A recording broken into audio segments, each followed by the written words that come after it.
Good morning, my brothers and sisters, and all my friends. This morning we are going to talk about the Gupt Vidya, the Secret Wisdom, Part 4. And in this Part 4, we are going to talk about the evolution of the trust and the evolution of trust as it is related with the evolution of money, how the money was born and how the money, the institution of money was evolved over the centuries. As we talked about the promissory notes, when the exchange, barter exchange, became untenable, then the humanity needed some indirect method of payment. So we evolved the cowrie beads. Then we introduced the metal pieces, the pieces of metal as the form of exchange, to guarantee our purchase, our buying and selling. And later on, we extended this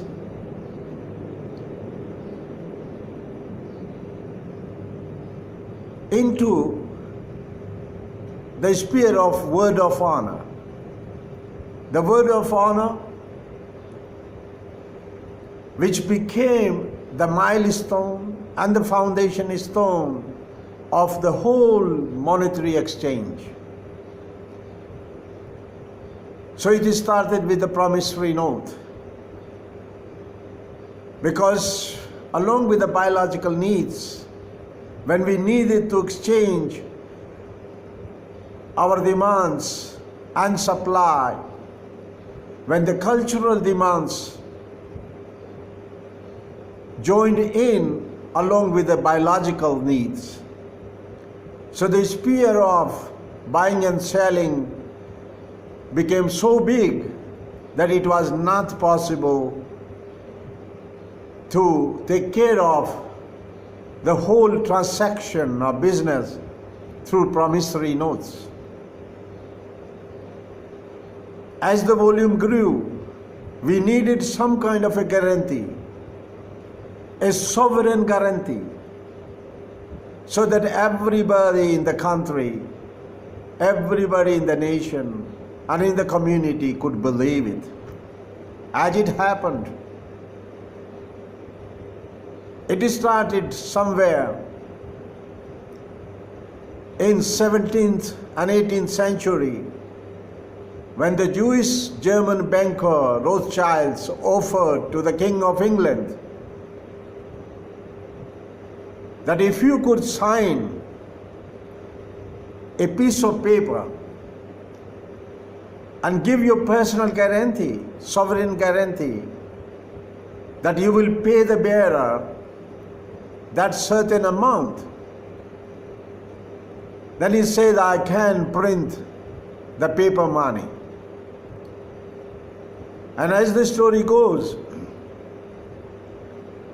the paper money was born with the sovereign guarantee of the head of the state, the king, the head of the humankind, the community, the human family. The king was supposed to be the head of the human family.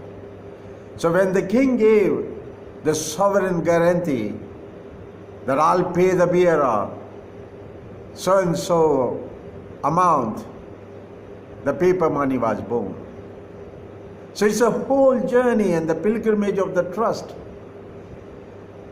The trust beginning with the relationship of mother and child, because the human beings are the organisms especially of wisdom. We are wisdom organisms. When we transcend the animal, Biologically we are animals. But through our wisdom, through our experience, and through the cultivation of our experiential wisdom, we transform the human animal into wisdom organism. So through the experiential wisdom, we also established the code of conduct, the dharma. The code of conduct of our interactions, not only with the family members, but with the society, with the community, with the whole mankind, and then with all the sentient beings and with the whole universe. So all our interactions with the whole universe are based on dharma, code of conduct, and a set code of conduct which has the foundation on trust, honesty, equality, justice, empathy, and all the time we are supposed to follow these rules, this code of conduct, the dharma. As Lord Buddha said in his holy trilogy of his mantra, the sacred mantra, Buddham Saranam Gacchami, Sangham Saranam Gacchami, and Dharmam Saranam Gacchami. That's the dharma. Because Lord Buddha wanted the whole humanity to come out of the suffering, the cycle of suffering. And he said, it is possible to come out of this cycle of suffering, but everyone has to follow the code of conduct, the dharma. Dharmam Saranam Gacchami. I go in the shelter of dharma. So the man, he was born on the foundation and out of trust, extending the field of trust in each other. And not only the family members, but extending the circle of trust beyond family members, beyond the people we know, towards the strangers, and then to the whole community, then to the whole nation, then to the whole family of humanity. So we extended the trust, the field of the trust. And this human organism, which is the wisdom organism, through the application of experiential wisdom, till we don't apply the experiential wisdom, we behave like animals. Till we don't apply our intellect, till we don't apply our wisdom, our experiences, then we are animals.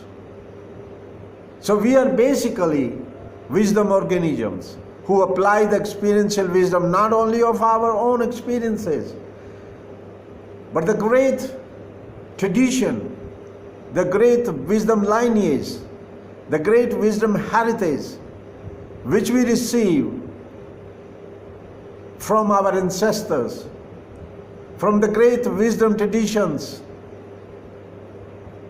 of the planet, of the human family. So we are so fortunate in this age and time that we have the whole tradition, the wisdom lineage, and not only of our caste and tribe and our nation and our creed and our religion, but it's such a great fortune that we could be the disciple, that we could take the whole humanity as our guru, and we could take advantage and make the best use of all the great wisdom traditions available to us in this great diversity of the human thought. And there had been so many leaders of the human thought all around the planet over the thousands and thousands of years. And we are so fortunate to become the disciple of all the wisdom of humanity. And we take the humanity as our guru, transcending all the boundaries of caste, creed, color, and all the nationalities, and all the territorial being, and we could truly become the universal being. So, the first relationship of the mother and child, let me tell you this, is also based on trust. And I emphasize that even the first relationship of the human soul, of a human being, of a human child, is based on trust. And why I say that? Because no one on earth remembers who was that lady who gave me birth. Because at that time, our mind didn't register any memory. Nobody remembers. Nobody has the memory, active memory, to show us, to take us back and replay the memory and could say that, yes, I know who gave me the birth. So even our first relationship with our mother is based on trust. And how we learn it? Like there are few ladies sitting and chatting, talking to each other, doing their little needlework. And this child is playing in the street. And he gets hurt on his knee. And the blood started oozing, flowing out. He gets a cut, a bad bruise. And this group of the ladies there, everyone will say, oh, why don't you just look after yourself? Why don't you just be careful? Oh child, you're so crazy. Why didn't you take care of yourself? And everyone was advising. But there was one in this group who didn't say a word. She jumped and threw away her needlework. And she jumped and ran to this child and picked up the child and bring close to her bosom. And then she cleaned the wound and put the bandage.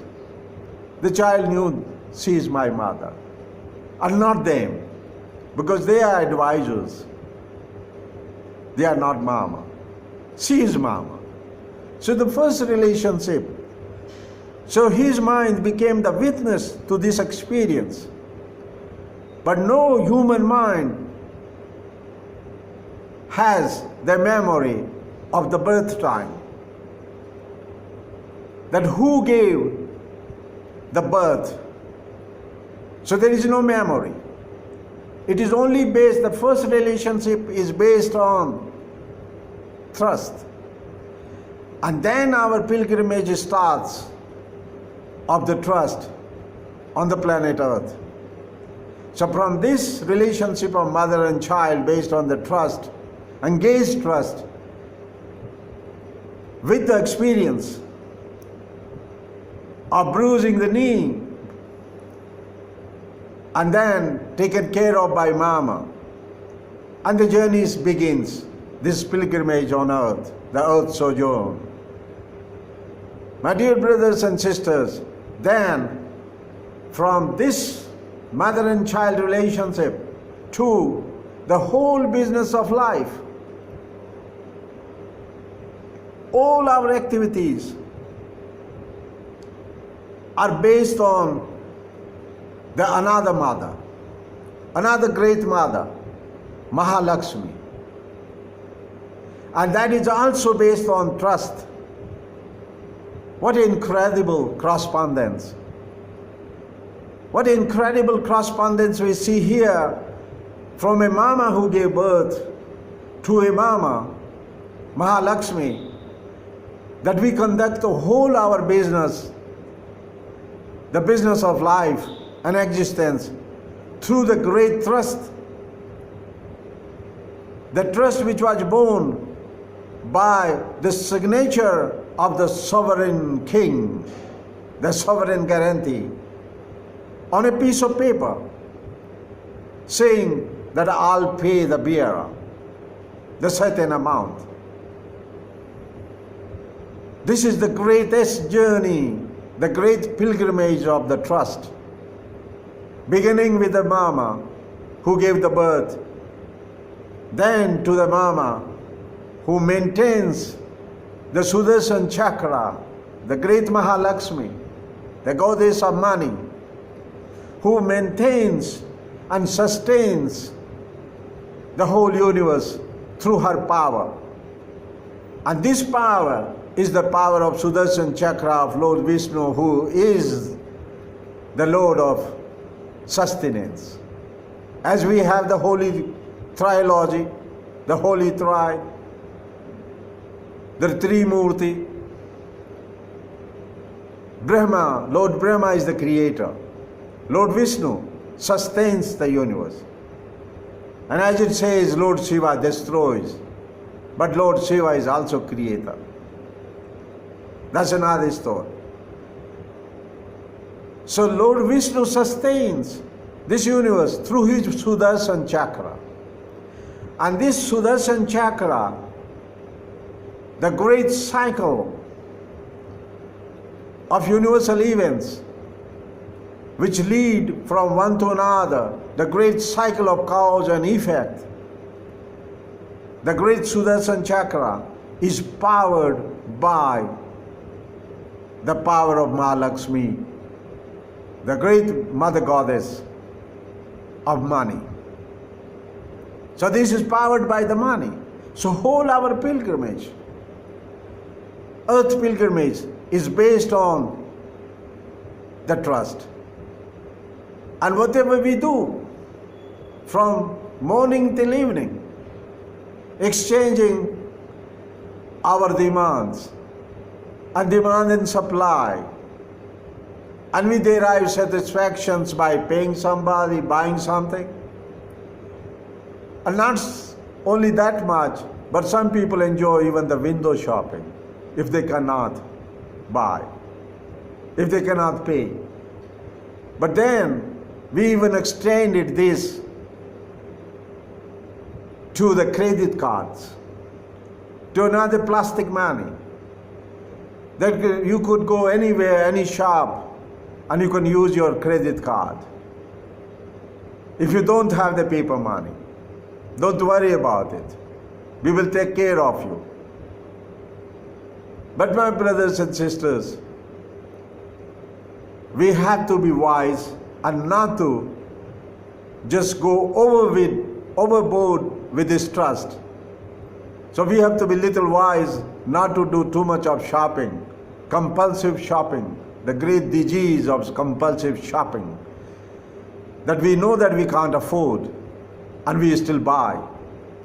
And then we get into this trap of debt. And this is what the greatest modern 21st century's greatest problem of these credit cards, plastic money. Be careful. A word of caution to you, that whatever we can't afford, we should never ever get tempted. It's a devil's temptation. Once you get into this trap, it's very hard to come out. So it's better not to. My brother, my younger one, when he went to the United States, he's a doctor and he's a heart surgeon. He is a cardiologist, not exactly the heart surgeon, but a cardiologist. And when he was going to United States, my instructions to him was that never buy anything on credit cards and never use the plastic money. I'm sorry. If everybody will feel that, why do I say this? But believe me, we have to know our financial discipline. And if we don't have the financial discipline, believe me, we get into this greatest problem, the greatest trap. And we become the animal of the Jew. If we are trapped in this, and believe me, there is no freedom to the animal in the Jew. So it's better not to get into this trap. We will talk about this later on sometime when we talk about the financial discipline. But let me tell you this, the whole journey, the evolution of money, the evolution of paper money is based on trust, the sovereign guarantee by the head of the state, the head of the nation. So everybody knows that yes, I'm secured and I'll have my money equal to this paper note. So this is the whole pilgrimage of trust. And now I would like to remind you that the whole hypothesis of evolution extended by Sir Charles Darwin, helped us to understand the theory of evolution till animal life. We have to make a boundary here. We have to check it here. We cannot introduce this hypothesis, evolutionary hypothesis, which describes about the animal nature, and we cannot include human beings and the human society in this hypothesis of evolution extended by Sir Charles Darwin, because that theory is based on, the foundation is based on fight and flight. That's the first response of any organism, to fight and flight. But that's animal. Human beings don't do that, are not supposed to do that.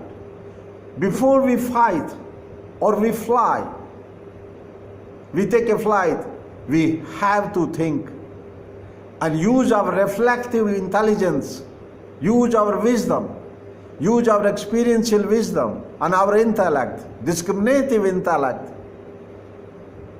before we decide to act, before we make an active choice to act. That's the humanity. Until we don't use our intellect, experiential wisdom, we are animals. So Sir Charles Darwin is right. He is talking about the animal world, but not the human world. Human world, humanity begins where nature stops. And nature stopped at fight and flight. And even the natural selection, what we talk about, whatever we select, we use our experiential wisdom, our intellect. When we use our intellect, it's not natural selection. It is engaged selection. It's a wisdom selection. It's helped by the wisdom selection. So our journey of trust is the journey of engaged trust, not blind trust, engaged, which is helped with the experiential wisdom. And that is the reason I said a word of caution to the people about the financial discipline of not to walk in the trap of the credit cards and plastic money and compulsive shopping. Because we need to use our experiential wisdom. And if we don't use our intellect, and if we are tempted blindly through the compulsive shopping, believe me, we will become an animal of the Jew. In this great trap, this great system of trapping the humanity. And this is by certain smart people who are the masters of humanity. Of course, the great tradition of slavery is abolished, but not so much. And those masters are still playing and keeping the humanity as a slave. Through this, designing these traps of temptation, compulsive shopping and window shopping, and you end up as the animal of the Jew, where all what you could do is to just feel that you are a human being, but you are not. You are the animal in the Jew. If you get into this trap. So you have to be very careful about these masters, these slave traders in action all around the planet. So the whole discipline of money, the whole financial evolution of the money is based on trust. But this trust is engaged trust with the help of experiential wisdom and discriminative intellect. So my dear brothers and sisters and all my friends, please have a look at this, that our whole life, our journey, human journey, is the journey of trust all over, which began with the insect life when we threw away our exoskeleton and we brought in the exoskeleton as the endoskeleton and brought the finer side of us inside out. The journey which began with the insect world, the arthropods, it ended almost with the humanity, with the engaged innocence and engaged trust, as the human child comes as a tabula rasa, without any DOS and operating system software. Thank you very much and have a very, very beautiful day, my brothers and sisters.